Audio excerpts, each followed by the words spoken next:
Modi is a great man. That he loves Trump. Now, I don't know if the word love, I don't want you to take that any different. I don't want to destroy his political career, okay? दोस्तों, America के राष्ट्रपति Donald Trump ने कहा है कि मैं नरेंद्र मोदी के राजनीतिक करियर को खत्म कर सकता हूं, लेकिन मैं ऐसा करना नहीं चाहता हूं।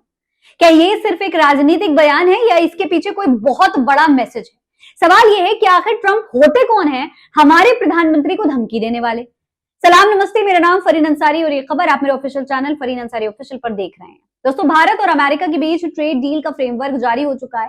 ट्रेड डील फ्रेमवर्क जारी होने के बाद से तमाम सियासी बयानबाजी शुरू हो गई है। वहीं इसी बीच अमेरिकी राष्ट्रपति डोनाल्ड ट्रंप का एक वीडियो है जो तेजी से वायरल हो रहा है। इस वीडियो में ट्रंप कह रहे हैं कि मोदी एक महान व्यक्ति है, लेकिन साथ ही साथ वो ये भी कहते हैं कि मोदी ट्रंप से प्यार करते हैं। आगे कहते हैं कि खैर, मैं प्यार शब्द का इस्तेमाल नहीं करना चाहता क्योंकि मैं मोदी का राजनीतिक करियर बर्बाद नहीं करना चाहता।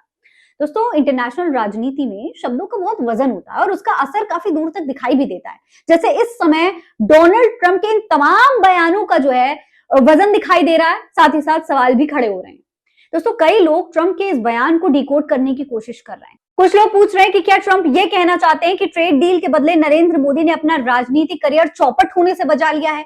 भाई, हमारे प्रधानमंत्री नरेंद्र मोदी हैं एक तरफ, वो तो लगातार ट्रंप को माय फ्रेंड कहते हुए नहीं थकते। लेकिन अगर ऐसा है तो फिर भाई किस बात की दोस्ती निभा रहे हो आप? क्योंकि दोस्तों, डोनाल्ड ट्रंप ना तो चुनाव आयोग है, ना वो देश का विपक्ष है, ना तो वो सुप्रीम कोर्ट है। फिर मोदी का राजनीतिक भविष्य कैसे चौपट कर सकते हैं? कौन सी ऐसी बात है, कौन सी ऐसी फाइल है या फिर कौन सा ऐसा जुगाड़ है ट्रंप के पास जो वो इतना बड़ा दावा कर रहे हैं? दोस्तों, इस पूरे मामले पर कांग्रेस पार्टी ने भी कई सवाल खड़े किए हैं और पीएम मोदी पर कई गंभीर आरोप लगाए हैं। कांग्रेस ने ट्वीट करते हुए लिखा है कि नरेंद्र मोदी कॉम्प्रोमाइज्ड हो चुके हैं। उन्होंने पोस्ट करते हुए पीएम मोदी और डोनाल्ड ट्रंप की तस्वीर भी शेयर की है। वहीं इस मामले पर लोक गायिका नेहा सिंह राठौर ने भी पीएम मोदी पर निशाना साधा है।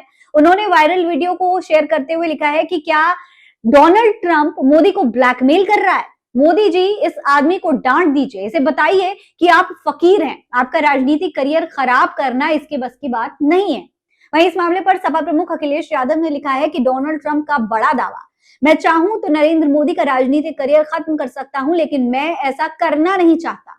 ट्रंप के इस बयान ने राजनीतिक गलियारों में कई सवाल खड़े कर दिए हैं।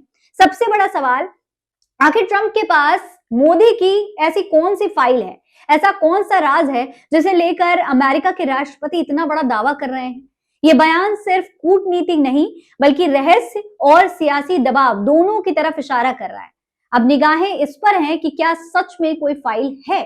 वहीं इस पूरे मामले पर भारतीय कम्युनिस्ट पार्टी मार्क्सवादी ने भी ट्वीट किया है और भारत अमेरिकी व्यापार समझौते को लेकर केंद्र सरकार की कड़ी आलोचना की है।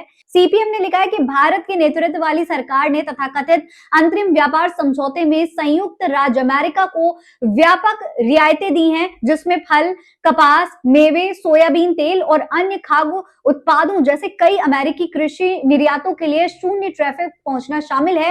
पार्टी ने चेतावनी दी है कि इन फैसलों से लाखों भारतीय किसानों को भारी नुकसान हो सकता है। असल में दोस्तों, अमेरिका ने रेसिप्रोकल टैरिफ 25% से घटाकर 18% कर दिया है, लेकिन इसके बदले अमेरिका की तरफ से यह कहा गया है कि भारत अब रूस से तेल की आपूर्ति बंद कर देगा।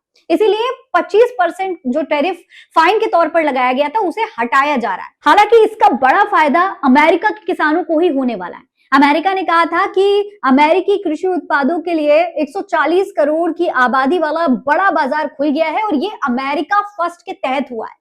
और दोस्तों, अब ट्रंप के लगातार ऐसे बयान भी आ रहे हैं जो सीधे तौर पर हमारे देश और हमारे प्रधानमंत्री के लिए आपत्तिजनक है। लेकिन दोस्तों, जिस देश का प्रधानमंत्री अपने बारे में कही गई ऐसी बातों पर भी खामोश रहे, उस देश के बारे में दूसरे बहुत कुछ कहने लगते हैं और धीरे धीरे पूछना भी बंद हो जाता है, सिर्फ बताया जाता है, ऑर्डर दिया जाता है।